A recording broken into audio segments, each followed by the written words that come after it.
what's up? I'm Joel Madden, and this is Artist Friendly. On this episode, I'm talking with singer-songwriter and one half of the platinum certified duo Phantogram, Sarah Barthel. Let's go. I don't want no bad times. I don't want to have bad.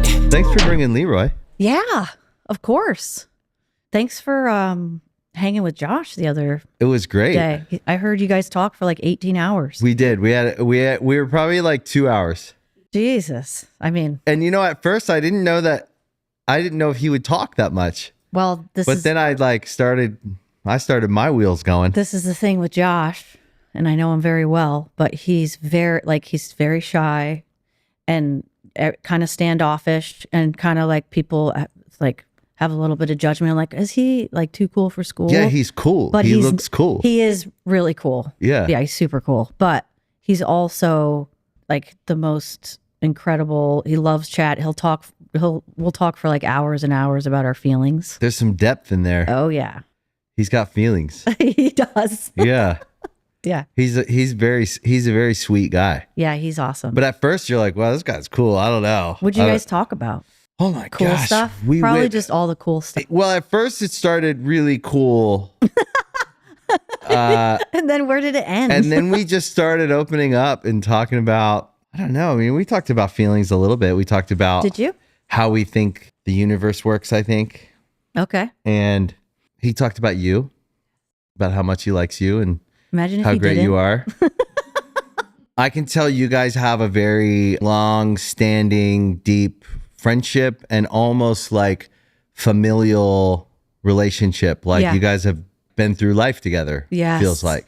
Like everything. Yeah. Everything is pretty wild to be that close to a human being. Well, it's rare that you can Extremely. have relationships like that stand the test of time, in the sense of like from our adolescence to adulthood, through also being in a creative relationship with someone, being in a business relationship with someone, Yeah. and then having the experience of what it means to be like to have an artist career Yeah. and do that with someone.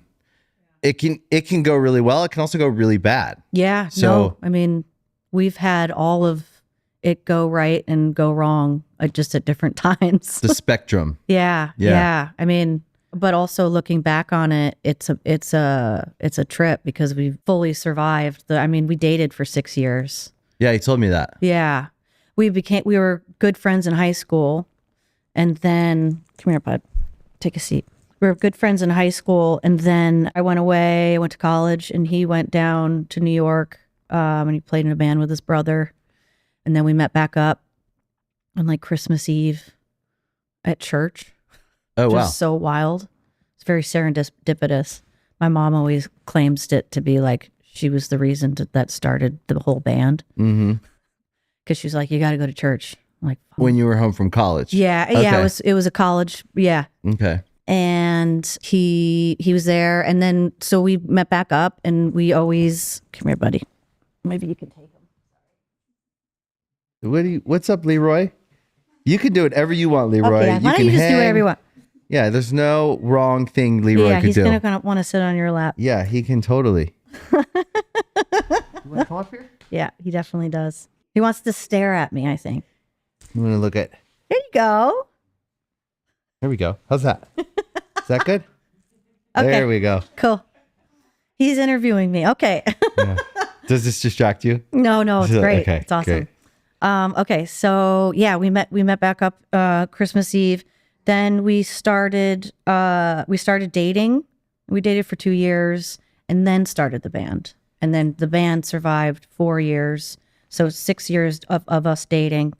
And then it all kind of just fell apart right at like the moment that we finally like were getting to a space. It was like when we released our biggest song, When I'm Small. Mhm. The music video, it was like those tears in the music video are So you guys real. were breaking up. oh yeah. Oh, wow. Yeah.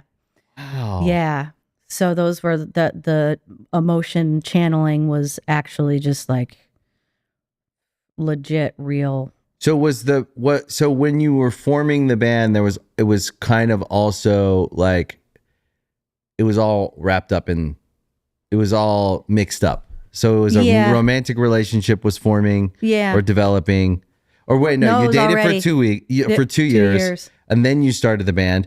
During the 2 years you were dating, were you talking about starting a band, or was he producing and you were like, Yeah. I'm thinking about it, or like how did that decision go? Oh, let's do the band.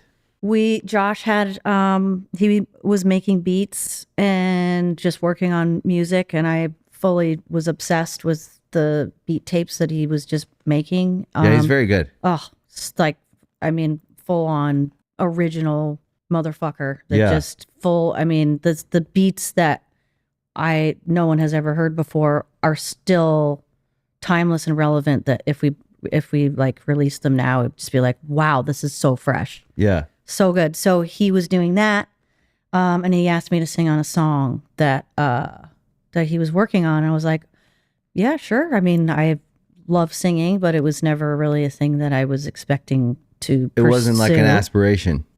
I mean, it was always a dream, but I didn't really think that I could do it. I wasn't it wasn't and not in a bad way, but I just wasn't like fully supported as a like, all right, you got a passion, let's get you to it. It Right, was like just, that wasn't a pathway presented as like something that felt like, oh, that's a real pathway. I could be a singer. yeah. Right. No, it was just a hobby. Right. You know, it was like but also a hobby that I didn't really want anyone to know. But he asked me, and I was like, oh, okay, yeah, sure. And it was so fun.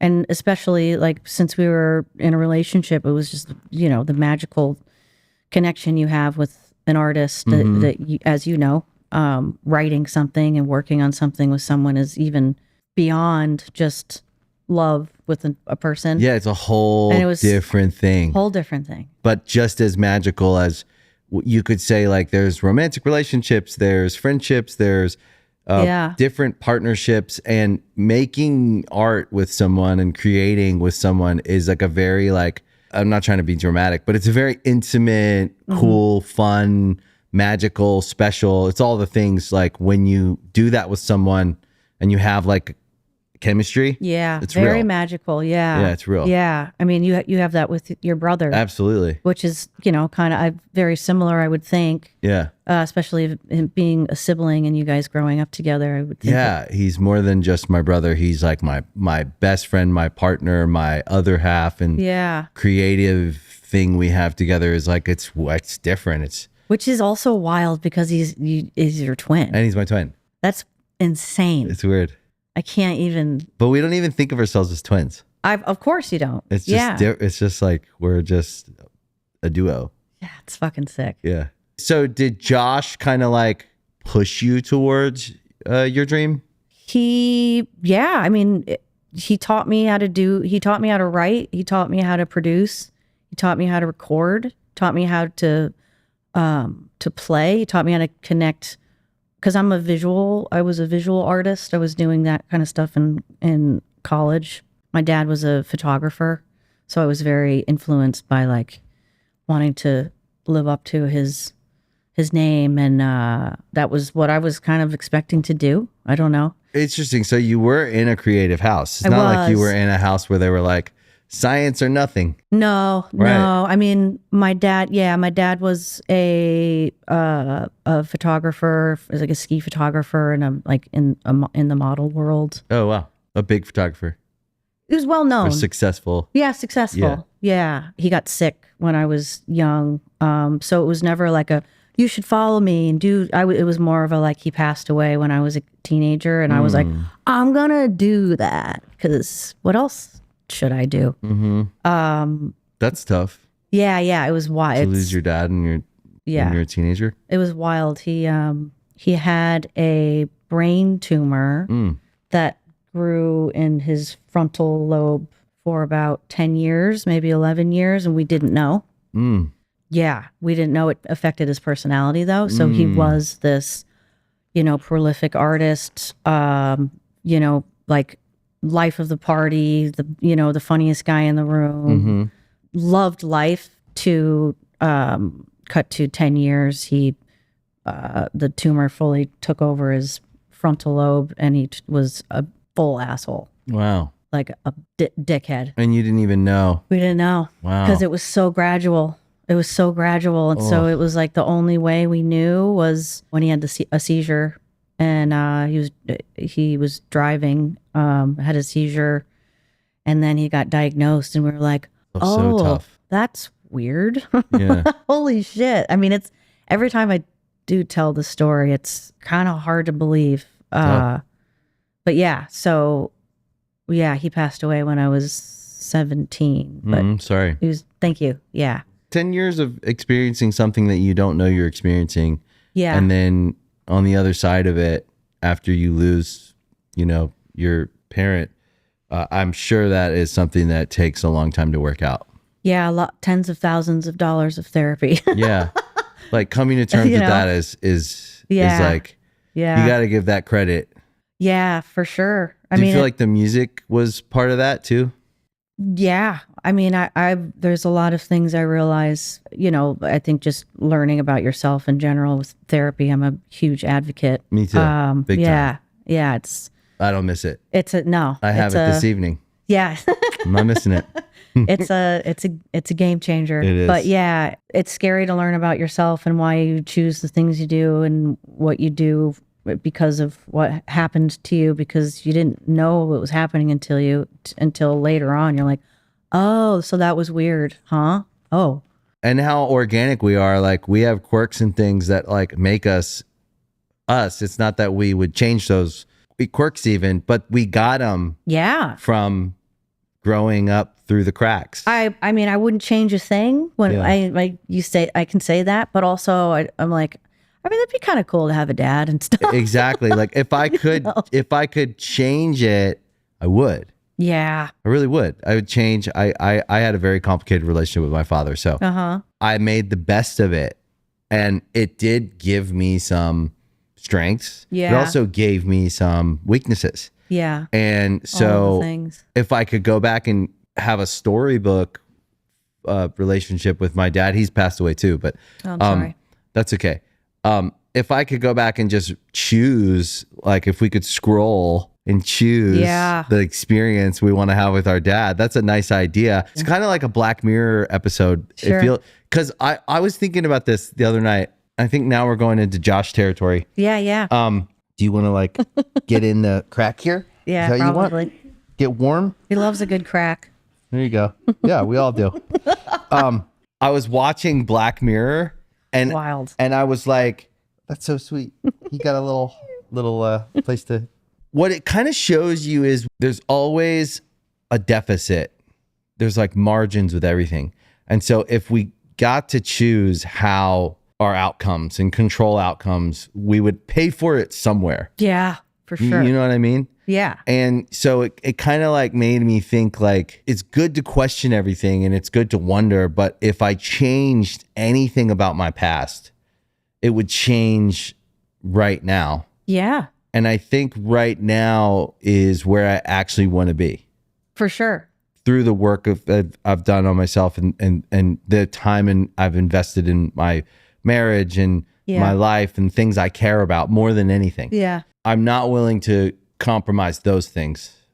Yeah. And so if I go back and change anything, it might compromise something. Even knowing that too, which is something that you need to compromise. I mean, I'm sure you can relate of being in a situation of where like the band is everything. Yeah. There is nothing we're going to say no to. Yeah. Because this is what it is, and the sacrifices you don't even realize you're making until later on. But also kind of have to make those sacrifices to appreciate, I think, just kind of how much work and energy you gave to something that really means something to you, even though right now it might be just a different perspective. I don't know. Do you guys have kids? 2 kids, teenagers. Okay. Oh, wow. Yeah. 17 and 15. That's wild. Yeah. Oh my God. It's wild. I know. I can't relate. I mean, he's my dog, but it's not for everyone. I'll tell you Yeah. that. I'm not Why one of do you those say people. that? I'm not one of those people that thinks everyone should have kids. I think that I love my kids. Yeah. They changed my life. yeah. I know what I've had to sacrifice. Yeah. And I would do it a million times over. In fact, if I could go back and relive my kids' childhood again, I would.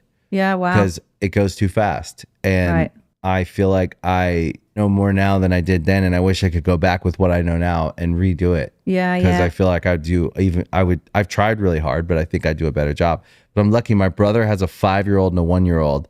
And he is getting to have the same experience I had with me in his ear going, yo, trust me. Yeah. Say no to that. Just go home and like do Yeah. bedtime. And like he does it, and he really and I was with my kids a lot. Like we stopped touring a few years in. Like the first like 3, 4, 5 years of their life, they were on tour buses and they were like on tour with us, and it was not good for their family. Right. And then we stopped. Wow. Why was it not good? Oh, it was just too hard when they started getting like 4 or 5, starting like get to school, things like that. And we couldn't have kept doing it. Yeah. Yeah. It's not that no one can do it. I definitely know people that do it. Yeah. But you know, it's everyone's different. My wife was not, she grew up with a dad who toured. Right. So she was not, she was like, I'm not doing this again. Right. Okay. You know? Yeah. So she wasn't like, I know how this works. We're going to do it the right way. You guys are going to be able to tour still. We're going to bring the kids on.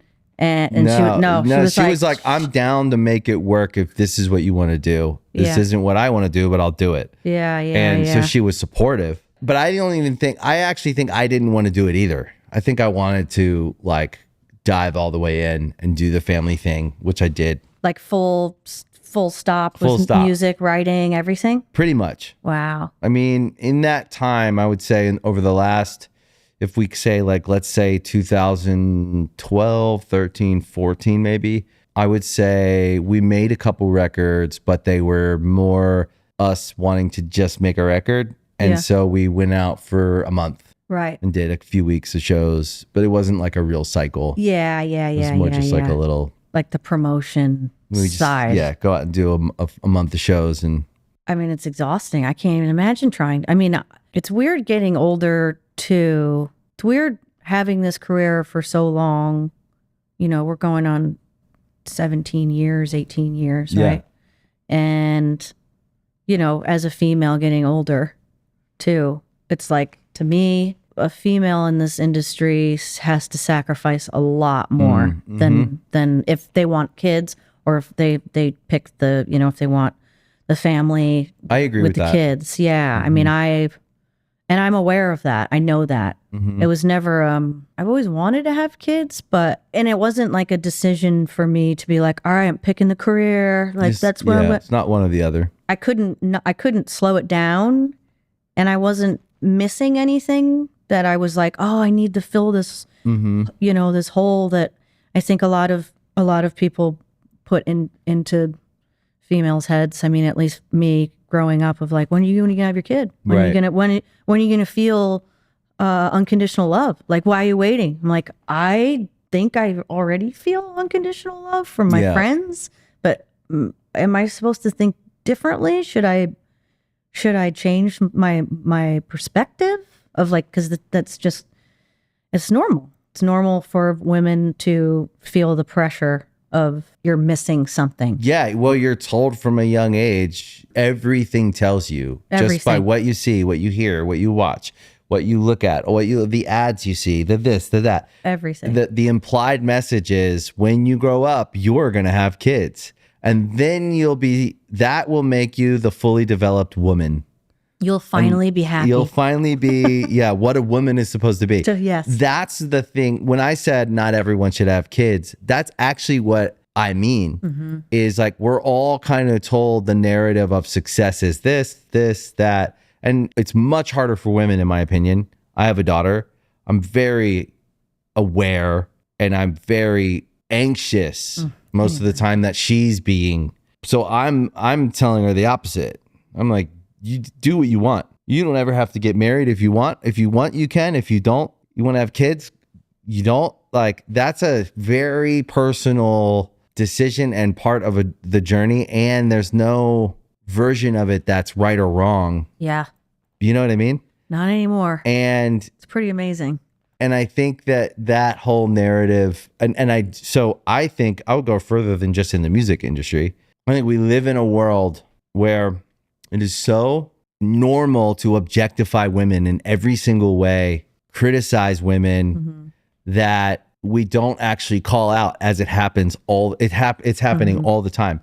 And, having a daughter, that's the thing that I just like am always so angry about and worried about, is that she's coming up in this world where everybody just gets to comment on any given thing that she does or says or wears or whatever. Like, and on the other flip, as a man, you can literally go through life and do whatever the fuck you want, and get away with it. And by the way, I have that privilege. I'm like walking through the world through a man's eyes, and realizing like if no one's saying anything about how that guy looks, how old he is, what he's wearing, and nothing. And if he has this status or this status, he can get away. It's interesting how like men get away with so much naturally, right? And it is what it is. It's just how it is. I see it and I go like, that's kind of and women are faced with the comment section in every which way. Yeah. So I'm trying to raise a daughter that is not beholden to that comment section. But how do you, it's not like you're going to take her phone away. No. Obviously I don't. No, you can't. Think that's what I have no idea what. No, you can't. And so you can't take a 17-year-old's phone away. No. It's their whole life. I love how I just pictured that though. Not happening. That's hilarious. Like, give me your phone. I think my partner is an extremely strong person, and she has faced all of it. Yeah. Just her whole life. Oh yeah, that's right. So she has a lot of experience with that. Yeah, and she was in her teens, probably. Yeah, and she got ripped apart, and still, like, people still like are, people make passing comments, and it's okay, and it's just okay because you know what I mean. So there's the rules change.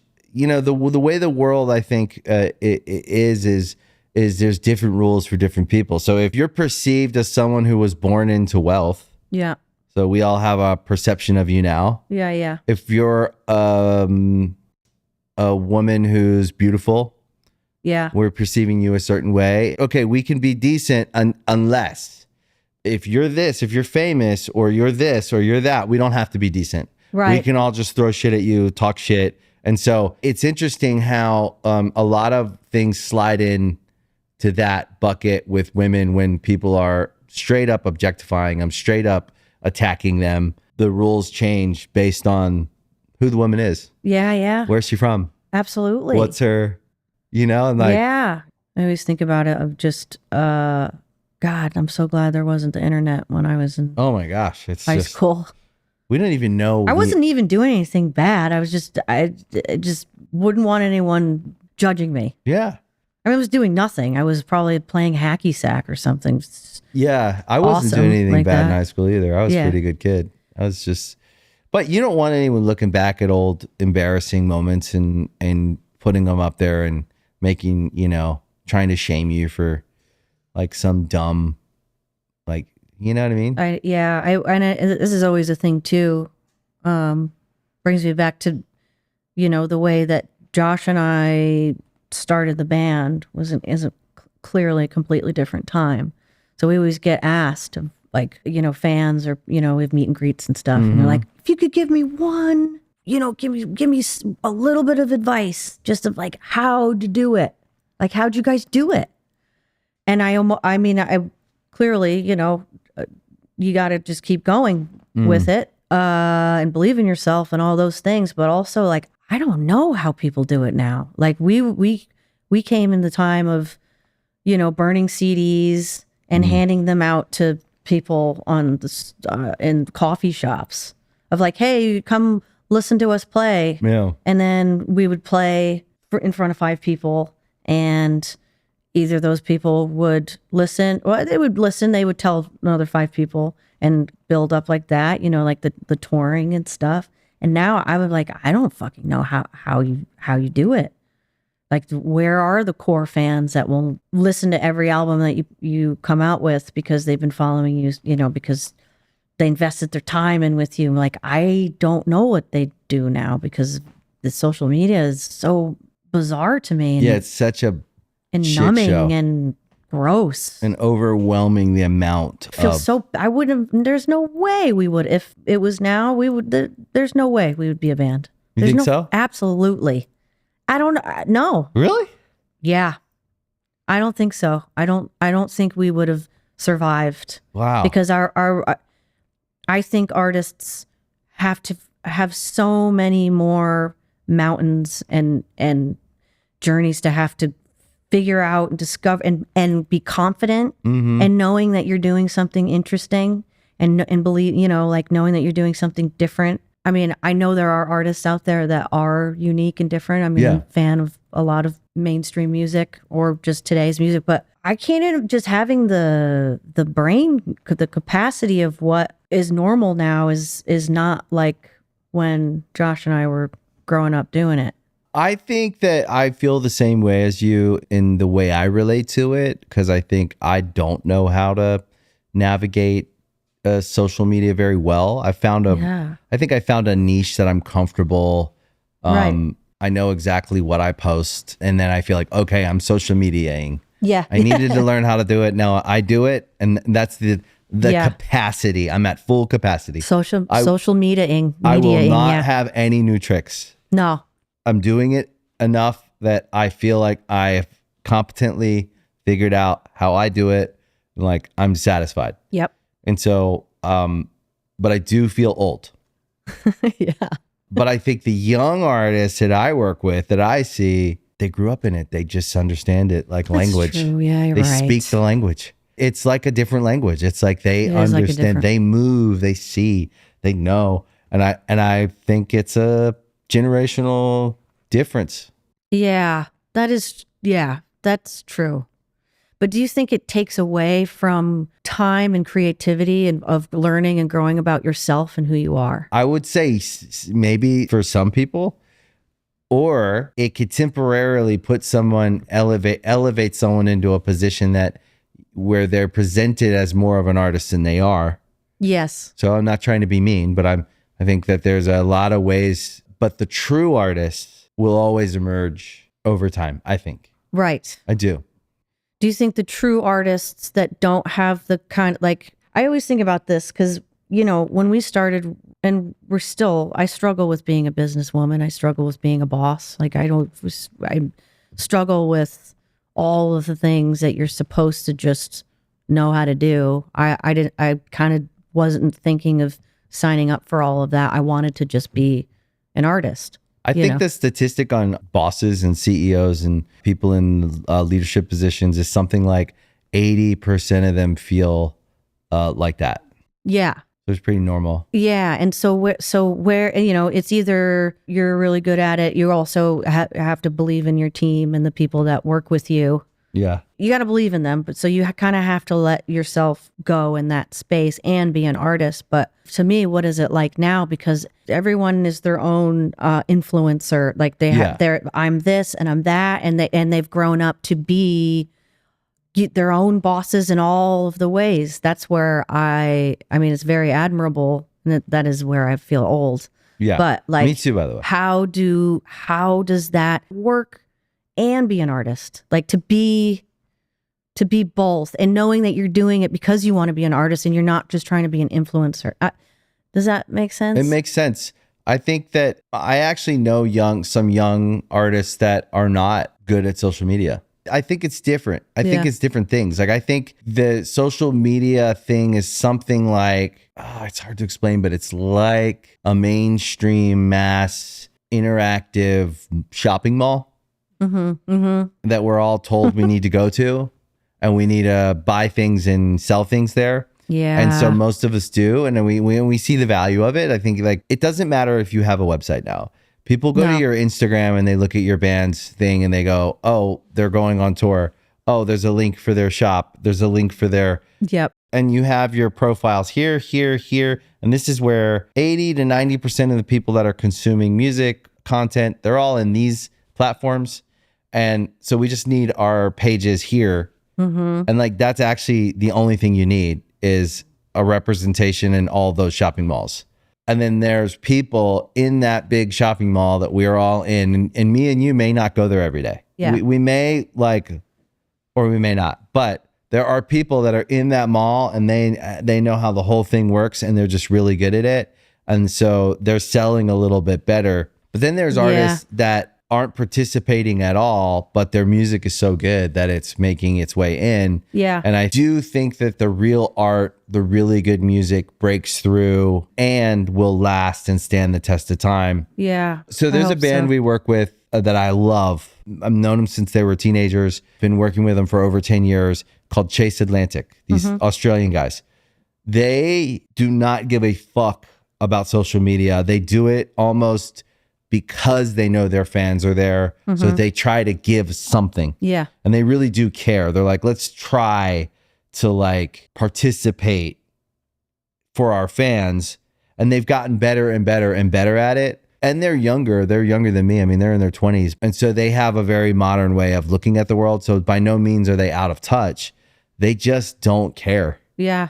And the only reason That's they're amazing. there is actually they've just amassed this large fan group and the fan groups are there. So they try to plug in and give to those people. Yeah. But they are not caught up in like comments or anything that anyone there's saying. Like they don't give a fuck. That's amazing. And I see that and I go, they kind of taught me. I thought I needed to be more on social media maybe, but I found like, no, they just engage the way that works for them.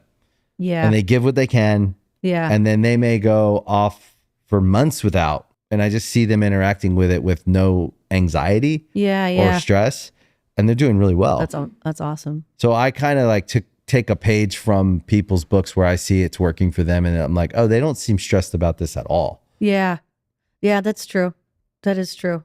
Like I think Mitchell would, if I asked him, he'd be like, what? I don't think he cares. I think he's That's like, great. he just wants to make music and he Fuck makes yeah. great music. And I kind of like learned a little bit by thinking, oh, I need to do this. I need to be on social media. I need to do this.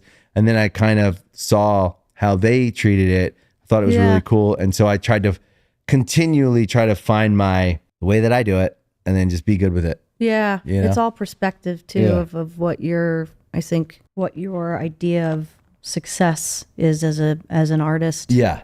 Of what you're doing. I mean, we've always had the dream, to sell out arenas and, all the things. It's still a dream, but it's also really incredible to have the perspective of like, when we were first starting out, it was us in a hatchback, in a Saab hatchback, packing up ourselves and, whatever season it was, winter, freezing cold, upstate New York.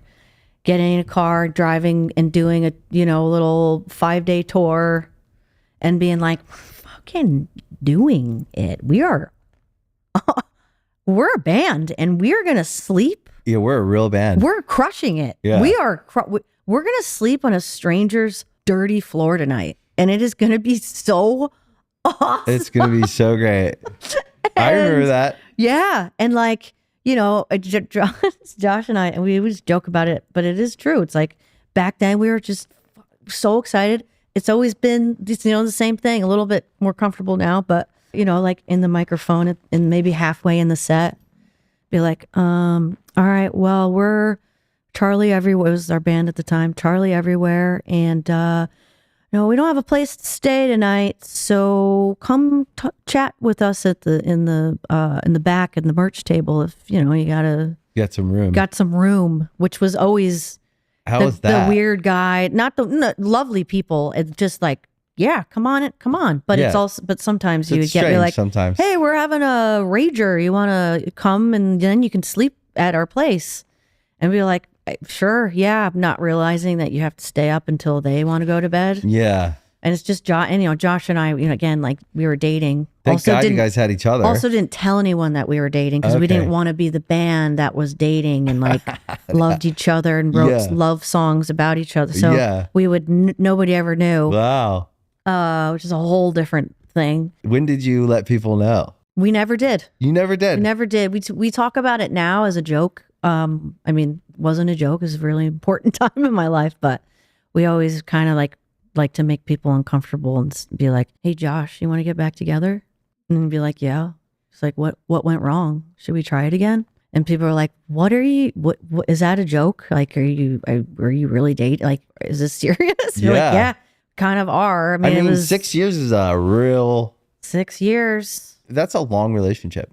It's a very long relationship. Usually by 2, where like usually by 2 or 3 years, I know. you kind of know which way. I think a relationship. So 2 years. 6 years is a real commitment. Real commitment. And then it was exciting too, because but you were making it together. We were making it. We were like, let's do this together. We'll be able to travel. We'll be able to see the world. Yeah. We'll be able to I don't know, maybe have a family and maybe buy a place but also let's just go to Europe and see Europe. Like, holy shit, we get to go do that with your favorite human on the face of the earth. And it was the dream. It was. And then to break up and stay a band. Oh boy. Well, that is a whole different. Like, how do you do that? Because I'm thinking well, how did fights go? I don't know how. Do you fight? Do you fight a lot? Like, how does that relationship work? We don't fight a lot. That's nice. But he is the one human being that will get me to a place where I will say some nasty shit. Yeah. If the buttons. Oh, he knows them. Yeah. And I know him for him. We don't do that anymore. We've learned that isn't really the right way to fix things. Therapy helps. Back then though, in the fucking thick of it, when it's weird how that works. And we didn't stop. It's so crazy, right? Yeah. Yeah, we didn't stop, so we kept getting these things. Like we do these tours and we were in vans. And your band's getting bigger and we were bigger. driving. We were driving all over the country nonstop with, a trailer, kind of kept adding a few more people, but all sleeping in the same hotel room, didn't have enough money, 5 of us, and I'm the only chick. Yeah. And I'm fucking losing it. That's tough. Because we're broken up and I have to see him go through the breakup the way he is going through it, and I'm going through it my own way, and there's no escape. That's tough. And then we got to go play Kimmel. Oh. And then I got to keep my fucking cool. And you got to grin and bear it and no go out one on even stage. knew, couldn't even talk to anyone about that we were actually dating, because no one, our people that we toured with knew. Right. Because they heard the fucking fights. But I always think about that time in our careers. Those shows must have been so incredible, because those singing and scream that me singing, performing was straight at Josh. It's like a rock and roll movie. I would rather die than to be with you is one of our lyrics to When I'm Small, which is I think our most well-known song. I'm not really sure, but one of them. Every night singing that was just the fucking pinnacle of I hate it. Just losing my mind.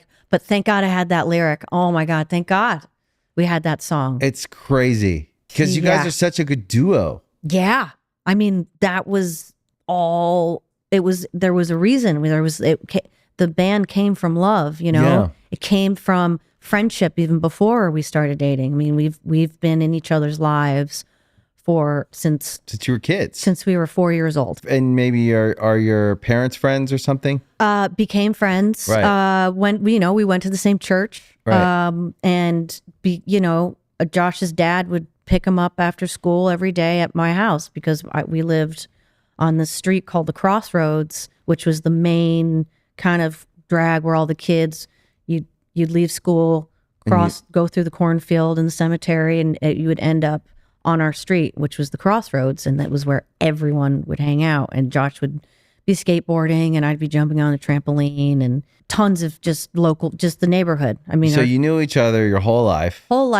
Just always loved him. I mean, he's just one of just my favorite, and always someone I looked up to. I mean, he was a year older than me, but when you're a kid, that's a lot. Yeah, for sure. Yeah. I mean, he was into cool music. He was a cool skater dude. Yeah. He liked Ride the or Beastie Die. Boys. He shaved underneath his head. He had the part in the middle. Right. With the shaved side. Yeah. Wore the really baggy skater jeans. cut. Knew how to skateboard. Yeah. Also was super cute. He was so hot. He looked like Brandon Boyd in high school. And Right. so all the girls were like, Yeah. oh my God, hey, Josh. But he was just so like, he was so nice to everyone. He was just the nicest guy. But his dad would pick him up after school. And so, I'd see, I worked at the local grocery store. He'd come in with his dad. What did you do at the grocery store? I was the cashier. I worked at the grocery store. Did you? Yeah, I was the bag boy, and then I became a cashier. Paper or plastic? That's when you Yep. had the choice. Mm-hmm. Food line. How old were you when you started? When I worked that job, I was 16. Yeah, I was So I 15. had already started the band. Oh, wow. Yeah. That must have been crazy. Yeah, well, we had the band. We started the band. We were 15, and we had to work jobs from 14 on. I was working jobs because I had to help Wow. my mom. So Yeah. So we were doing the band and working jobs and trying to finish school, and like it was just like the teen years were so hard. Yeah. But That's wild. they gave me such a great appreciation of like work. Oh my God. I mean, I yeah. really liked my jobs. Yeah. I don't know why. I liked them. I liked earning money. I just liked earning money. Yeah. Yeah. And I felt like I took it very adult. serious. I did. I was tried really hard. Yeah. I remember I slept in once. You were late to work. Yeah. I was like 10 minutes, 15 minutes late. And I just cried. I was like, Yeah. I'm so sorry. I didn't mean to let you guys down because I knew the other ladies that I worked with, they were all older women, like retired kind of. And, they're like, they got to go watch their fucking soap operas and shit. And I'm sleeping in. Yeah. Rude. I did that once too. when I was 18, I was the assistant manager at a clothing store. Oh, wow. And it was a really important job to me because I had gotten, raised and I was making really good money for what I thought. Yeah. And I overslept and I was opening the store. Oh. It was bad. So how long did you oversleep? Like an hour. Oh. Yeah. We were playing shows, practicing, trying to figure out how to record, all while working and like paying rent and it was terrible. Yeah, there were no alarm clocks back then. Yeah. I mean, there was, but if the power went out, you're screwed. Yeah, it was bad. But I was telling Josh, I think it's amazing that your relationship could survive Yeah. the romantic period. Again, I also think, not to say you guys weren't meant to be together, but I think like we're taught that if we have a relationship with a woman from Yes. the time you're a kid, the only relationship that you're supposed to have with a woman is a romantic one. I think that's the Yep. message we get constantly. Yep. Is like, so I think most of the time when you kind of strike up a friendship, you think it's supposed to be romantic. Yeah, And always. and maybe it was supposed to be romantic. I'm not taking that away, but like the proof of the relationship is that you guys, not only are you business partners, Yeah. your creative partners, your artistic partners, and your friends and something like family. I mean, when you think about Yeah. what you've been through together and what you've survived, because surviving a career and not becoming a shell of a person Yeah. and maybe a drug addict or whatever you want to become to escape Yeah. whatever this thing does to you. No one can. The only people that know what I'm talking about are people who have lived through a career and the ups and downs and the disappointments and the highs and the lows and all the great things it is and all the pain and suffering it is to be an artist for a living. Yeah.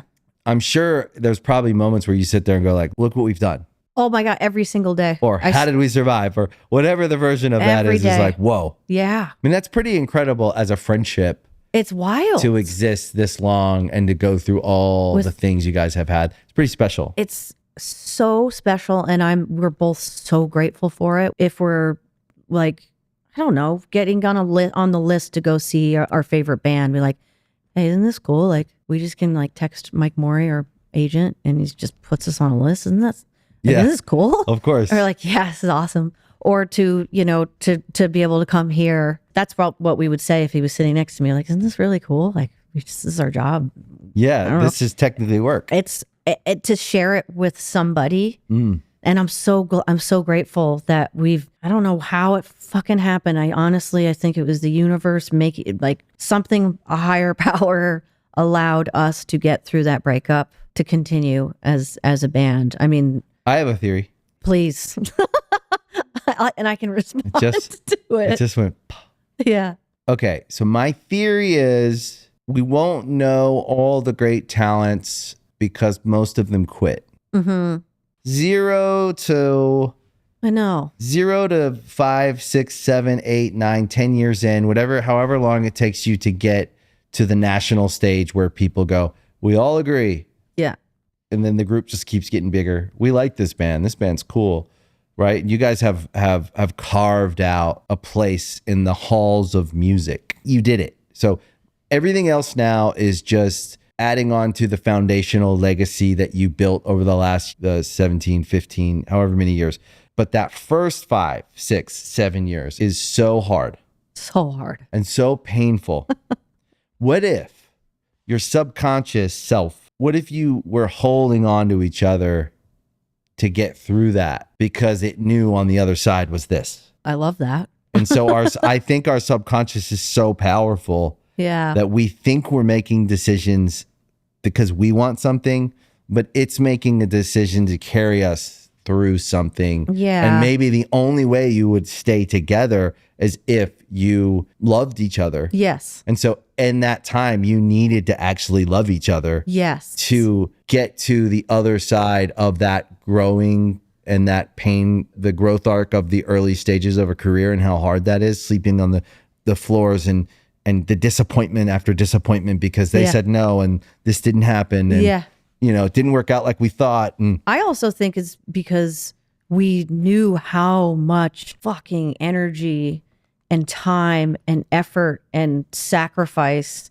we put into the band. When we broke up, we were like, ain't no fucking way this is not gonna be the end of us. We're not burning this down. We're not gonna do a little breakup, Stevie Nicks. Like, I worked too hard for this shit to happen, and we, not intentionally, but we chose Phantogram. Phantogram was kind of like our child. Right. You chose it over everything. And we chose it over the, the, I guess, relationship and the comfort and that type of person. But at the end of all of it, Josh is still the closest person. I mean, we don't have sex anymore. It's like family. And I don't cuddle. We don't cuddle. I mean, what else is like, to me, is like, he's my best fucking friend. I come to him for anything. He's witnessed everything I've ever gone through, and he will continue to witness. Like, he is my fucking dude. That's really special. Yeah. It's like family.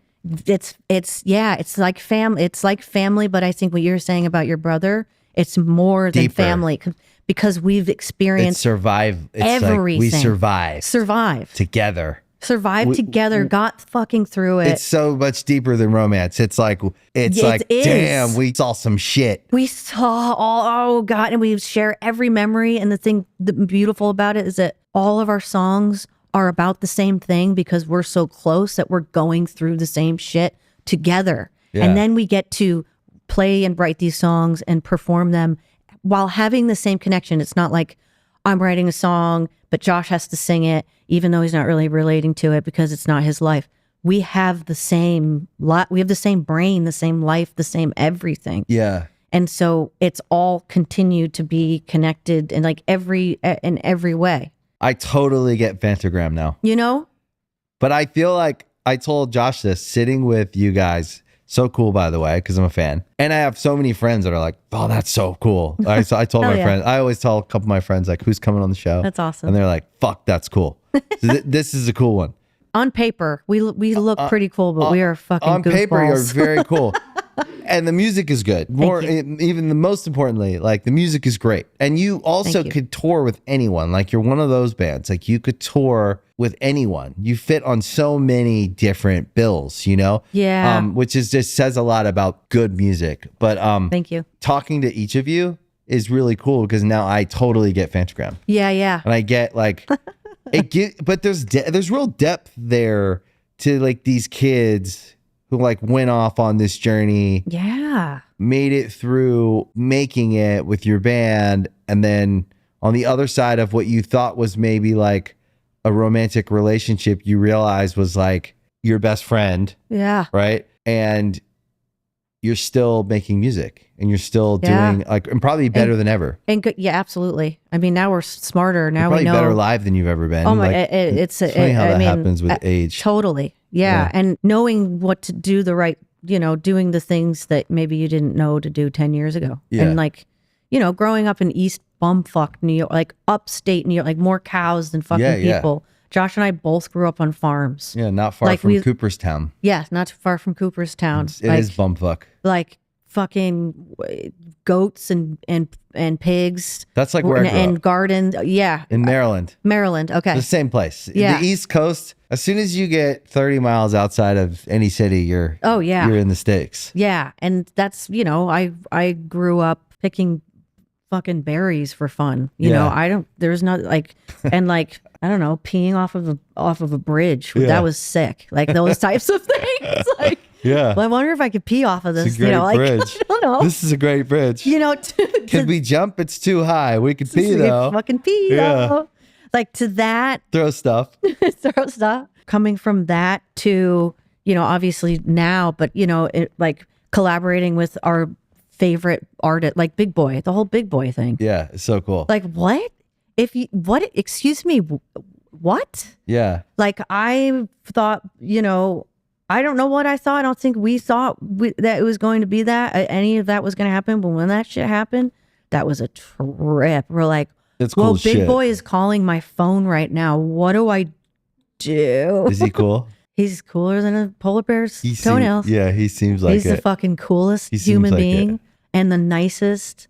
And he's one of my favorite human beings. Like we always kind of tie it into, because Josh and I started being influenced by bands that were unique, and Outkast was top on the list. One and of we the best. always called ourselves Aquemini because I'm an Aquarius and he's a Gemini, and Big's an Aquarius and Dre's the Gemini. But Big and I have this really important relationship between the two of us where we're very similar, and we just fucking make each other laugh. Just he just thinks I'm the stupidest person involved because I like to laugh. Love making him laugh. Like I'll just say anything just to make him. He'd be like, "You stupid." I'm like, "Yes, I love you." He's the best. He's the nicest dude ever. He seems. I'm a huge fan. He seems like he's cool as shit. Yeah. I always thought he'd be nice. Oh, you know how you get a sense of people, and most of the time you're right. You're like, I absolutely. think he'd be cool. And Andre's just unbelievable. I bet too. Like they're just good, solid. Like the Stankonia and like the Dungeon Family crew are like family to us. We've developed a relationship that has solely come from the beauty of art and music. And having that just having that language together, coming from us, East bumfuck New York, the whitest person. I'll say me. Josh isn't. I mean, I'm just goofy, weird, fucking love running in the woods, white person. That I relate to you. And that's still, I don't know, it's still me. Yeah. But technically, I'm like a part of the Dungeon family, and that's pretty cool. But there's just the language of music. That's it. Is so powerful to allow something like that to fucking ATL, to Stankonia, to Aquemini, just Outkast and Dungeon Family, to Josh and I being in the middle of nowhere where there's cornfields and cows. Yeah. And somehow that world met our world. That's because you guys are cool as shit and you make original shit. Yeah. And that's what everyone's looking for. Everyone wants something that's authentic and original, and it's an idea that it doesn't feel like they took that idea and just reprinted it. Like they tried. Like we all get our inspiration from places, but the people who try to do something because they actually want to make something new, those are the ones that that stand out, and that's what you guys do, and that's why you are where you are and where you're going, and what you'll do for as long as you want a career, you'll have one. We've always asked ourselves, and people ask, those are some things too. Like the fans will ask us, like, give us some advice. Like, you got to know that you're doing it because you fucking love it and you want to be different and you want to make art that isn't being done. Like, why fit in and blend in with all of the same fucking sounds? You have to have your own lane. Yeah. And that is always what we've been, you know, like we've never wanted to sound like anybody else. And we don't fit into a specific genre for that reason. It was all very intentional and fully believed in our, you know, what we were coming up with, and was hoping people were going to get it. But knew we would continue to be fucking trying until they did. And we've kind of been like ahead of the trends, which has been kind of like really interesting to see, because it's like you make a piece of art and maybe some people don't understand it when it's being done, and that's cool, you know, and some people do. And then a few years later they do. A few years later they're like, oh fucking what? This is so like, you should have listened to it before. Yeah. You should have given it a chance before. But that's what we always strive for, is being the influence. I can feel that. We want to, I think there's just something so, it's just, I think it's the definition of who I am as an artist, is that if it's being done, I don't want to do that anymore. Yeah, like I've done it. Yeah. And not having to change our sound, because we've done the same, we are the same band. We haven't like reimagined in any way. We're just doing us. Yeah. Would And you we say love it. you're satisfied? If you asked me that 10 years ago, I would answer it differently. But I think it's all perspective, right? Mm-hmm. I am so successful because people are influenced by us. Yeah. I think that is, to me, is the perspective of what an artist's success is when people look up to you and want to try and do something that you're doing and become influenced with their own music And want to like and feelings collaborate with you and collaborate, you or know, tour with you. yeah. Or you know, you guys have the tour coming up with Deftones. What? That's insane. That's like a huge compliment. Huge. So even like you guys who you choose to tour with, when bands choose to tour together, it's a huge compliment. Huge. And It's that's like one the of the biggest. highest. That is the high. I mean, they Yeah. asked us to do their festival a few years ago. Yeah. And that was just like, wow, we're kind of cool, huh? Yeah, it's cool. Well, it It's just like- it shows you where your music, like I said before, doesn't sit on just one genre or one type. Like you guys could truly tour with anyone Yeah. because it's music. That to me just says music, musical music that you don't have to box it up and sell it as something. Right. It just exists because it's this music like that. Those are great artists. And so I think you guys going out with Deftones and then going over here and playing there, like, Yeah. it's proof that like music exists Yeah. as it is. We can fit. Yeah. We've played electronic hippie festivals to hip hop. Like we did the Roots Festival once, and yeah, we find a space. I think to me, the success and feeling satisfied is a really. I mean, there's a lot of answers to that, but being respected. It's a hard question to even answer. It is a question that comes up, I think, a lot, though, as a person who has chosen the career of like, all right, this is my lane, I'm gonna do that. And part of us is never satisfied because we're always going to be hungry. Right. So we'll eat and then we'll be hungry again. And For sure. Tomorrow. Yeah. And I think that's just kind of as an artist, just like I need a release. I need to make another thing. I need to get this shit out of me. Yeah. I get it. And it's cathartic. And thank God I had music before I realized therapy was very much necessary. I don't know too. what I would have done. Music saved me. Yeah. It saved me from, I don't know if it was myself or from other people, but it saved me. Yeah. I Yeah. definitely. And then I found therapy and that's great. Yeah, it's But I wild. also noticed that if I don't create, I'll realize I haven't created in like a few months. And I'm like, oh shit, Yeah, I need to like the go itch. make something. Yeah. It's almost like working out for different part of your, For sure. yeah. Yeah, it is. It is. It's so cathartic. It got me through the hardest times I could have imagined. Thank God I had it. But and then also realizing after the fact, being like, oh yeah, like I have all these daddy issues and all these other things that I was definitely writing and putting stuff into. I can imagine. Yeah. Because you weren't doing music when you lost your father. No. So this was before. Yeah. Yeah. It just kind of, I don't know, just came kind of stuck into my brain, and that was the normal thing, and it came out in other ways. Music luckily was there to release some of it. I feel like that would have the music, everything. I really feel like our subconscious drives us. Like it decides for us almost. Absolutely. Like me and Nicole talk about this all the time. Our relationship wasn't like a plan.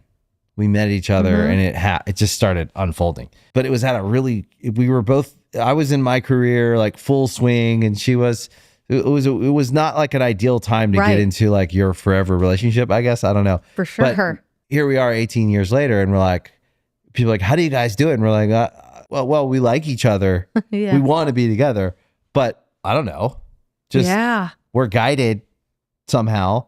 And I think that we needed each other. I really, really feel like if I tracked back how I got to her, I think it was my subconscious the whole time. Think so? Yeah. Absolutely. And I think that I needed a bunch of things I didn't even know I needed. Yeah. And that the relationships that I had led me there in a good way. Like I actually think I'm like a lucky person that I've only had like good, nice relationships that like felt like they almost protected me along the way. I don't know. Like that's how I see it. Yeah. Like I only had good experiences of people, and like I didn't have any horror stories or anything like that. Yeah. But I ended up right where I'm supposed to be. And then I found my way, and then I started doing therapy, and I started like working on myself, and I got here where I feel like I'm a fully developed person.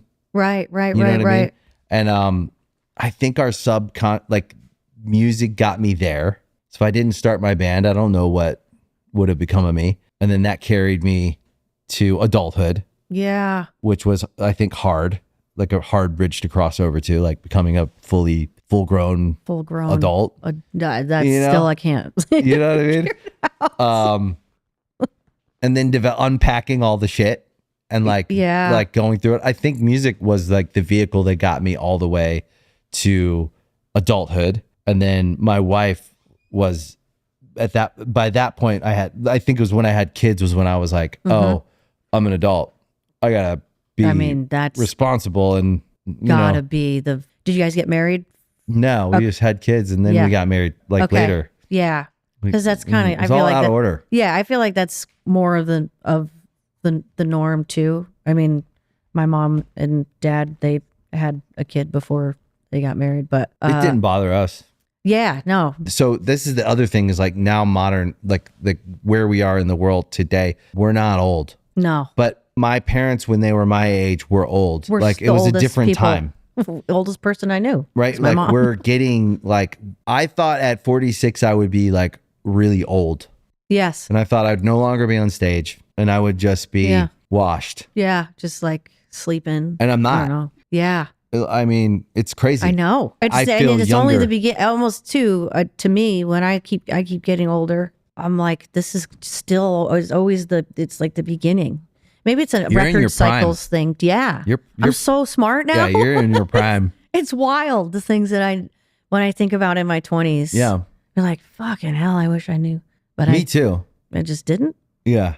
I wish I knew some things back then, but I do now. I think you guys are hitting your stride, and it's a bigger stride. Yeah, it's fun. It's so fun. I'm so glad that like back in the day when we released Voices, 2014, we signed to Republic Records. Mm-hmm. We had the radio dude, Charlie Walk. I don't know. If you know Charlie the big Walk. pop experience. He's like, we're gonna be a star. Yeah. We're gonna fucking. I have a so video of him actually good. like jumping on a couch, being like, yes, like sweating, being like, you guys are gonna be doing the Charlie Walk. And we're like, okay, well that's cool. Yeah. Like that sounds awesome. And then he's explaining to us how, or maybe our managers at the time explaining to us like literally top 40 is 12 songs on repeat. And if you know the right fucking guy to put your song on top 40, at least that was 2014. Yeah, that's it. That was it. We were like, what? That's so fucked up, man. But also like, whoa, Charlie Walk, that guy who's sweating and jumping on the couch. The guy. He's the guy. Go for it. He said we're going to be a star. Yeah. Go for it. And we did. And then our manager at the time was like, you know what? I think this might be smart to not be on top 40. I think it might be a better move to do it this way. And I remember just being like, I trust you. I believe in you. We were on top 40 for like maybe a month or something. And then we decided to not, because major label, just that fucking weird world. And that we was were so excited, and but it was also very of the time as well. Yes. It was very much a moment, which is also just more like for me, it's just more legendary to hear you talk about it because yes, yeah, it's such a time. I mean, it's 11, 12 years ago is like in music. Yeah, that's like a century. It was right. Yeah, it was right when Lord. Remember the whole Lord. Remember Lord and her shit fucking blew up, and we signed to Lord's label, and they were like, "You're gonna be the next Lord." We're like, well, that's cool because she was still fucking huge, but you know, as you see, you can only go so high. Yeah, and I'm really grateful that we decided not to do that because I don't know if we would have made. I don't know if we'd still be here. I don't know if we would be. I think it was like kind of a sign from God of you should just kind of do you and fucking be you because people need you. And take your, like make the art first always. How have you worked out the loss in your life? Oh man. I mean, yeah, I've had fucking so much loss. It's crazy. It's a one thing I kind of know how to deal with, which is interesting. At a young age, my dad passed. My sister passed. She committed suicide about 6 years ago. Oh, I'm so sorry. Maybe longer now. Actually, it's crazy. I had some close friends die of cancer in like their early 30s. Kind of loss has been the only thing I know how to process because it's all traumatic and wild. I mean, loss is just is a fucking crazy experience. But it affects me still. It always will. It probably affects me of why maybe I don't want a boyfriend because I don't want to lose somebody, or I worry about people in my life, them getting out of control or them leaving me, or it does stick to me in all kind of aspects of I guess maybe my fear of loss, because I know how much it fucking hurts. So I have learned, and I'm still learning, to open myself to a space where, because I'll like cut myself out and kind of I'll do the dismissive, don't get too close to me, don't care about me too much, because I know you're gonna leave me kind of mentality. That was mostly most of my life. Does any of it come out in I know it comes out in the music. I can kind of hear it. Yeah. But the front woman, is that like someone that is like the person I am on stage is a different version of me than this person right here? Yes. Like it's some person I have to be that is me. I'm not saying it's not me. Yeah. But it's some other person, like some other version that is still me. I'm not acting. I mean, I go out there and I know it's like a channeling of another part of me. But I've seen you on stage. Like I know good front people. Like it's natural. You walk out there and you are that person, whoever that person is on stage.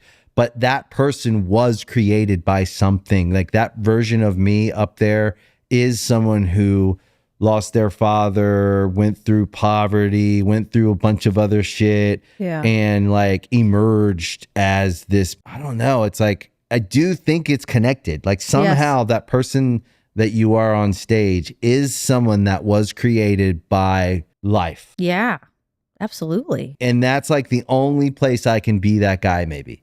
It's maybe the piece of confidence that I never and strength was allowed to have or be. And yeah, a little strength, bit fearless. Like there's a little bit of, like I see with you, it's like there's a sharpness, there's a fearlessness, there's a, so it's like that person. I guess I always just try to relate who the child, the young me, whoever, they came up and they emerged into this like character that people think they know, and they do. They know, like people relate to that guy through my music or whatever, and they think they know me, and they do know that part of me, but they don't know me like this. Yeah. You know? Absolutely. But that guy was created somehow.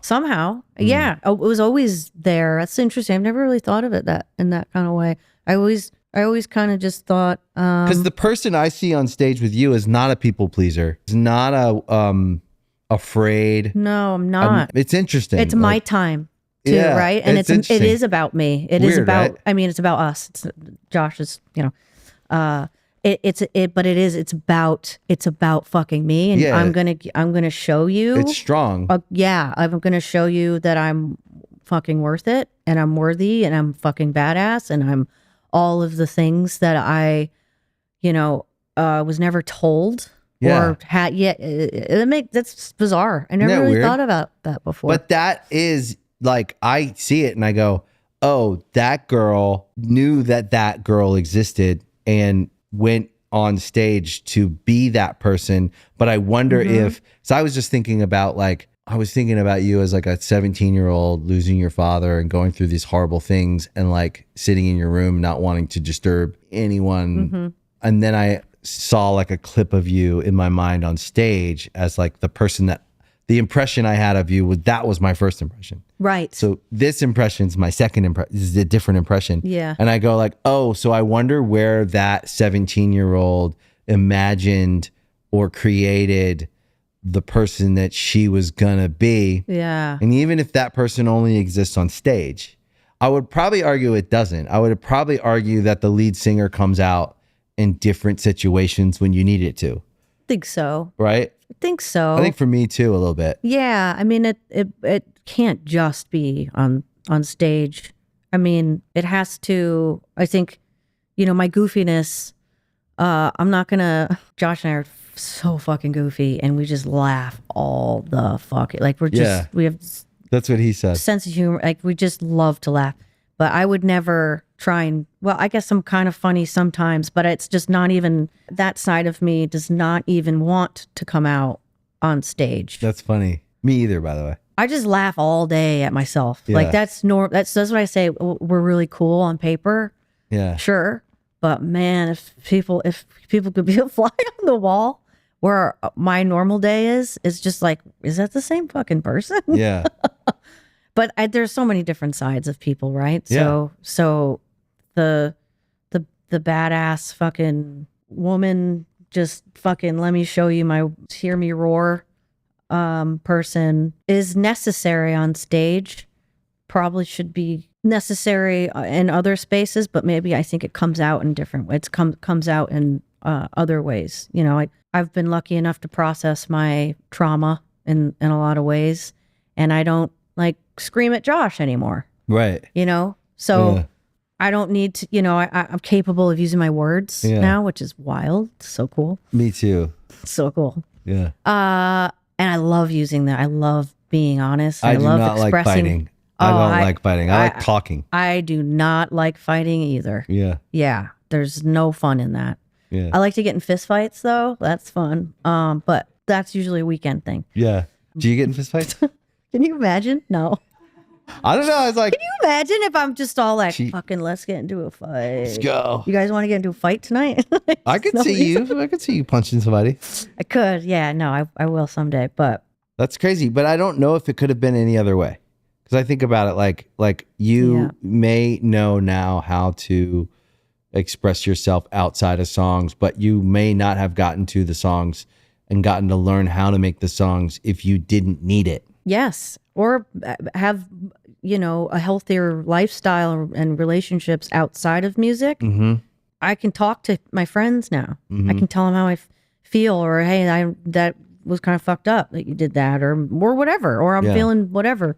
I didn't know how to do any of that. I was just all, hey, what's up? So the people in my life, and I think there was a stint of there was just surface people, and the people who used the space for where I fit in, and that was always the I'm cool, I'll do whatever, and this is great, and I'm not going to tell you, but all of the songs were everywhere was just put into the songs. And it's weird to be on the other side of that and seeing that. It's amazing though to think about like the process and journey of what it means to become us. And so if the music isn't the most important part of us, if it's something that we've done, Yeah. and then maybe it's how most people know us. Yeah. So all Right. the people out there in the world that are aware of you and me, it's likely because of our music. But that was just a byproduct of the journey of us on our way to being a fully realized me. that understands myself, is pretty interesting because like all the details are the book. The Phantogram book or movie came out. Yeah. All those details are they color the whole thing in, but it was all just this like process of you growing all the way up. Yeah. Yeah. You know, and becoming the like fully like the oak tree. Yeah. You know what I mean? Absolutely. And I think our last album is both of our favorites. Yeah. It's with the process, the being smarter, the experience, you know, that feeling of not knowing how to speak and having to use your art to release, and also kind of leaning into that and being the person of like, I need to be depressed to write. I can't be happy. I can't have this person care about me. I need to be in the dark space so I can create these songs for our fans to relate and to be able to, you know, respect. It was this awful cycle of just not wanting to be happy and thinking it was going to fuck up your art, or, you know, it changes a lot, but like relying on alcohol to get my emotions out with lyrics for the song was a normal thing for us, but me. I think it was the same. I think, to tap into, it's crazy what artists will do to fucking make art for people like you, and you've seen it and everyone has seen it, you know. I also think I was like doing that thinking but I was also medicating. Absolutely. And I didn't even realize how much pain I had. Same. And the music gave me relief, but I felt like I needed that to make that. And it was all just misguided. But I do think that's just like an underdeveloped person who hasn't fully realized like their own capability. Absolutely. And so like I thought I needed to be conflicted, depressed, all of that to be good, a good artist as well. Yeah. And then I realized like as an adult, I realized like, no, that was a young way of looking at music. Yeah. I mean, again, yeah. Like I would say you guys are the best version of your band today. I think I agree. And that it does have a lot to do with being fucking mentally healthy and fully developed. It's just like developed. And I think that to me is like the same. I think like I didn't know what I would be at 46, but here I am, and I'm actually more capable. Yeah. Of doing it all, enjoying it more. Right. Like going into a song and not expecting that you need to fucking find the darkness of the, you know, rock bottom to get that chorus. Like fucking just got some choruses though. You did get some choruses. Thank you. No, wouldn't want you to go back and relive it, but there's good. Also there's also a better way of doing it. Realizing. But congratulations. Thank you so much. It was really nice to meet you. Yeah, pleasure to meet you too. Leroy was a real star. Thanks for being such a positive person in this world and helping fucking artists be the best they can. That's truly couldn't have done it without you. Yeah. Thank you. Absolutely. Man. Yeah. Thank you for listening to Artist Friendly. We really appreciate it. If you like the show, you can also follow us on Spotify. You can follow us on Instagram at artist.friendly. And you can watch us on YouTube and Veeps. Leave comments. I always read them. See you next time.